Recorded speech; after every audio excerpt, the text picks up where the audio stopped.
Bu, bapak-bapak, saudari-saudara, bacaan firman pada hari ini tanggal 1 Januari masih di seputar keluarga kudus Tuhan Yesus, Santa Maria, dan Santo Yosef. Kalau pada pesta keluarga kudus tanggal 28 Desember kita menonjolkan peranan Santo Yosef, karena begitulah diberitakan oleh Injil Santo Matius, maka pada tahun baru ini, tahun 2026, gereja menampilkan peranan Maria sebagai Bunda Allah. Mengapa Maria ditempatkan pada awal tahun dan setiap tahun akan selalu begitu? Tahun baru akan dimulai dengan peranan Bunda Maria sebagai Bunda Allah. Karena Maria justru membawa keilahian ke dalam dunia. Maka dia disebut sebagai Theotokos, artinya Bunda Allah. Kristus adalah putra Allah. Karena dia adalah putra Allah, Maria yang mengandungnya disebut Bunda Allah. Maria yang melahirkannya disebut Bunda Allah. Maka Maria adalah saluran berkat bagi manusia dan dunia. Sebab melalui dialah yang ilahi masuk dan berkemah di tengah-tengah kita. Nah, pertanyaan kita adalah bagaimana hubungannya Bunda Maria sebagai saluran berkat Allah bagi manusia dan dunia dalam hubungan dengan perjalanan tahun kita sebagai satu tahun yang baru setelah kita meninggalkan tahun 2025. Nah, untuk menerangkan ini, Ibu Bapak, Saudara-saudari, saya akan mulai seperti begini. Kita boleh setuju atau tidak setuju. Tetapi menurut keyakinan saya, kita manusia ini dalam pergerakan kita hari demi hari, kita itu dikelilingi oleh virus dan bakteri. Kita dikelilingi oleh biang-biang penyakit ini. Kalau daya tahan tubuh kita lemah, ya kita akan kena. Virus akan gampang sekali menyerang, bakteri dengan gampang masuk di dalam tubuh kita dan kita menjadi sakit. Pada waktu daya tahan tubuh kita kuat, walaupun virus dan bakteri ada di keliling kita, tetapi kita tidak apa-apa. Kita tetap kuat dan sehat. Nah, dari ilustrasi ini saya kembali kepada perjalanan tahun kita, perjalanan kita di tahun yang baru ini. Selama perjalanan kita 12 bulan ke depan, kita akan dikelilingi oleh kekuatan-kekuatan gelap, kekuatan-kekuatan jahat. Kita dikelilingi oleh kekuatan-kekuatan ini. Dan kekuatan-kekuatan itu adalah dari antara kita sendiri. Dan tiap-tiap hari kita menonton, kita mendengar, kita bisa melihat, kita bisa memandang, kita bisa meraba kekuatan-kekuatan gelap dan kekuatan-kekuatan jahat itu. Nah, kita butuh satu kekuatan. Supaya selama perjalanan 12 bulan ini kita dilindungi. Dilindungi agar tidak terkena kekuatan-kekuatan jahat itu. Seperti daya tahan tubuh kita kuat, maka kita tidak terserang virus. Begitu juga kalau secara rohani kita dilindungi, kita tidak bakalan mendapat gangguan dari kekuatan-kekuatan gelap itu. Nah, bagaimana caranya? Nah, itulah peranan Bunda Maria yang membawa keilahian ke dunia.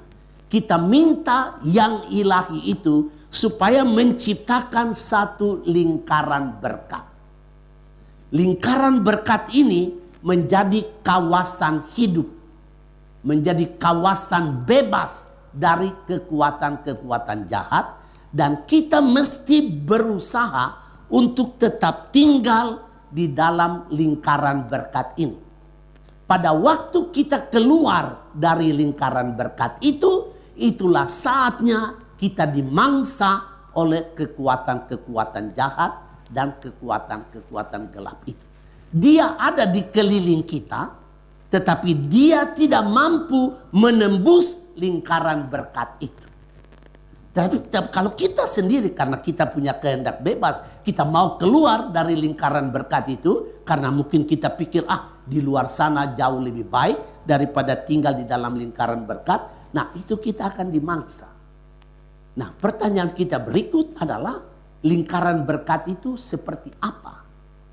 Atau apa yang dimaksud dengan lingkaran berkat, dan saya harus tinggal di dalam lingkaran berkat itu agar tidak dimangsa oleh kekuatan-kekuatan gelap.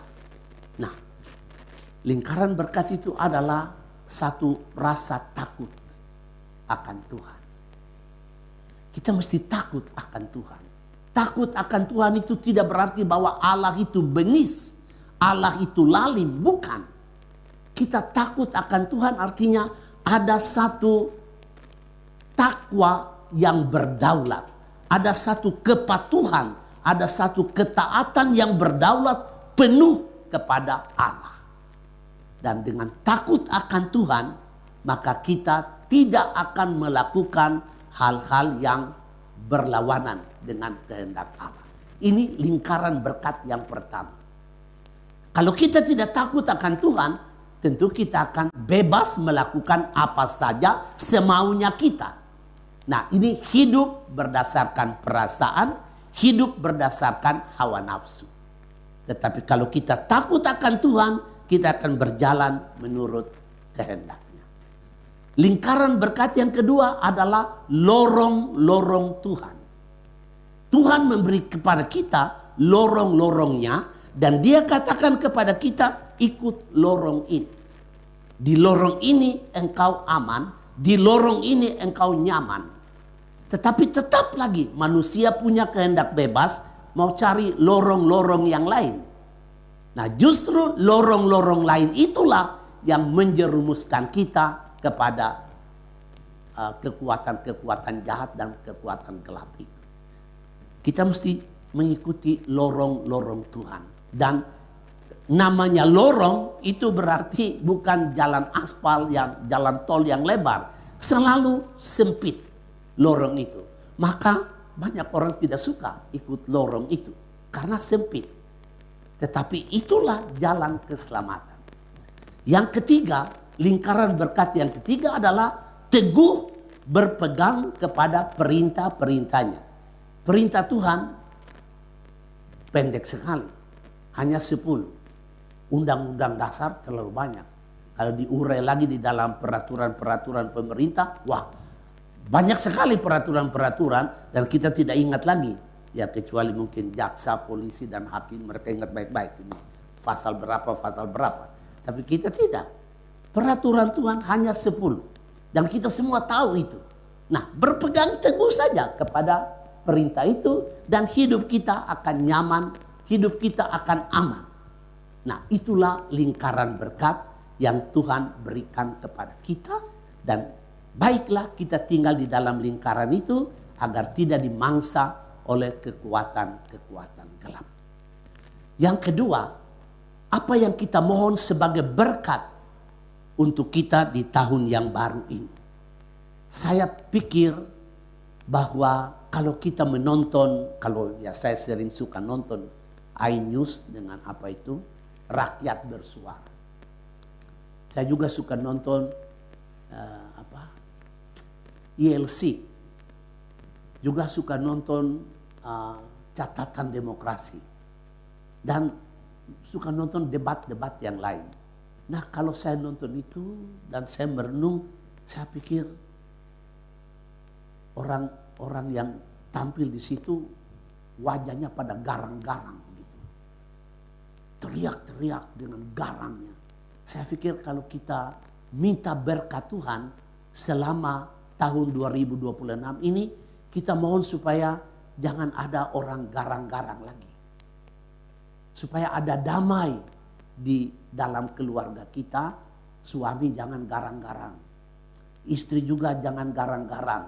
Anak-anak juga jangan garang-garang. Semua lemah lembut saja.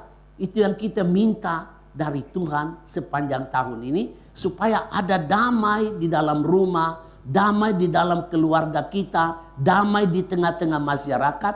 Garang-garang ini harus lenyap.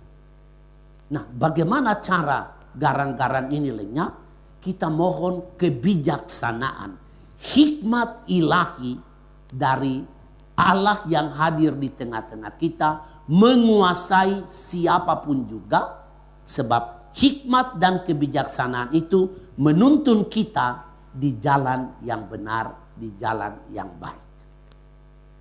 Dan yang terakhir yang kita mohon pada tahun baru ini adalah kita mohon supaya wajah kemanusiaan yang menjadi rusak, wajah kemanusiaan yang menjadi peot oleh karena kesalahan kita sendiri, kita mohon Tuhan merapihkan kembali wajah kemanusiaan kita.